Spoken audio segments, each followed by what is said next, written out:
Welcome back to the channel, everyone. Today I want to talk about how the Fed is preparing for the AMC squeeze. I also want to talk about the January 2022 out-of-the-money put options that are expiring in the not too distant future, and how this is going to cause these hedgies to either roll all of those put options if they can afford it, or buy back tons of their synthetic shorts. So stay tuned and let's make some money. And now I want to dive straight in with the key information.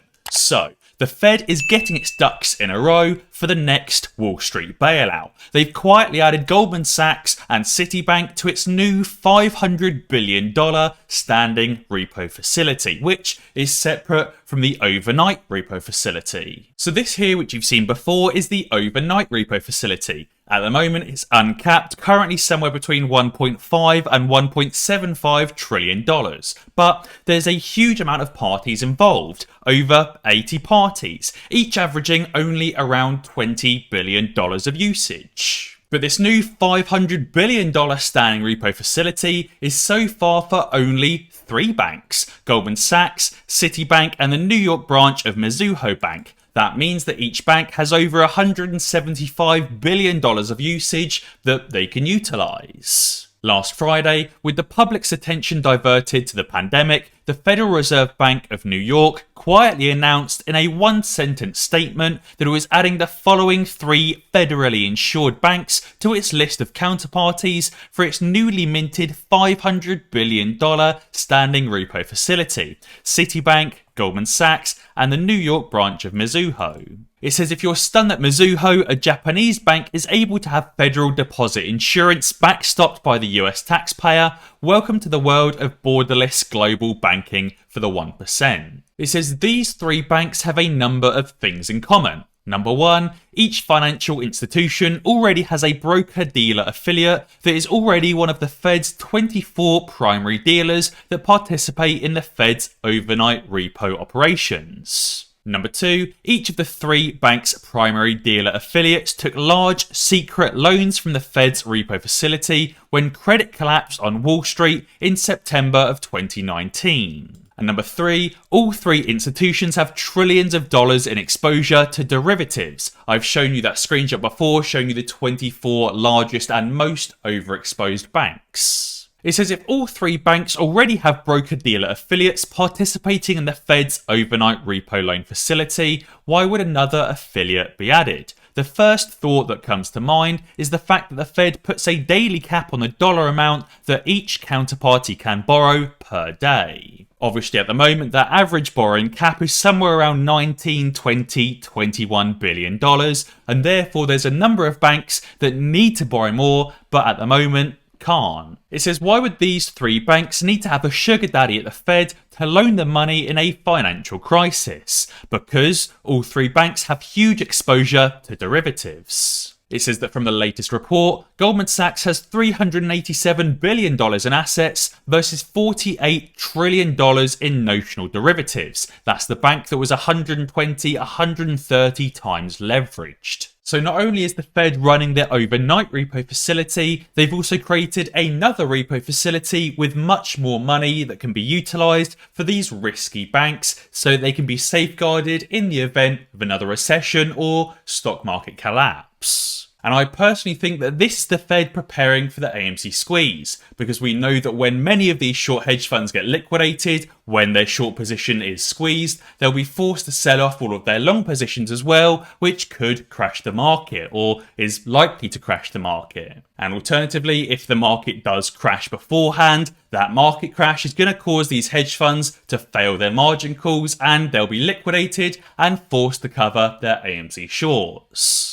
This is effectively the Fed coming in and picking up the pieces and lending as much money as possible to avoid some of these major banks going under and losing regular everyday American savings funds. Guys, if you haven't already, be sure to sign up with Moomoo using the link in the description below to get 5 free shares valued up to $3,500 each. That's up to $17,500 in free stocks just for signing up and making your first deposit. You get that first free stock when you open your account, you get the second free stock when you deposit any amount, even if it's only a single dollar, and you get the final 3 remaining free shares when you deposit $2,000. Now, you may have also recently heard about stock chills or stock freezes that can be implemented by the DTCC, so I wanted to talk a little bit more about that. So occasionally a problem may arise with a company or its securities on deposit at the DTCC or DTC.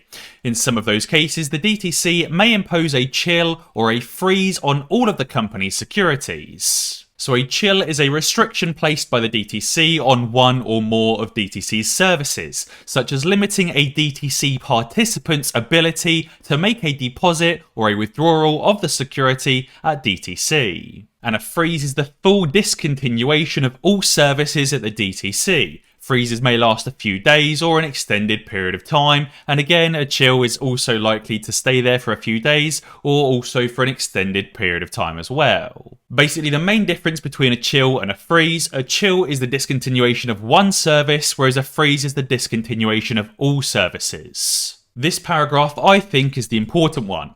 DTC imposes chills and freezes on securities for various reasons. For example, the DTC may impose a chill on a security because the issuer no longer has a transfer agent to facilitate the transfer of the security, or the transfer agent is not complying with the DTCC rules in its interactions with the DTC in transferring the security. And also, chills and freezes can be imposed on securities for more complicated reasons, such as when the DTC determines that there may be a legal, regulatory, or operational problem with the issuance of the security, or the trading or clearing of transactions involving the security. For example, the DTC may chill or freeze a security when the DTC becomes aware or is informed by the issuer, its transfer agent, federal or state regulators, or federal or state law enforcement officials that the issuance of some or all of the issuer's securities or transferring those securities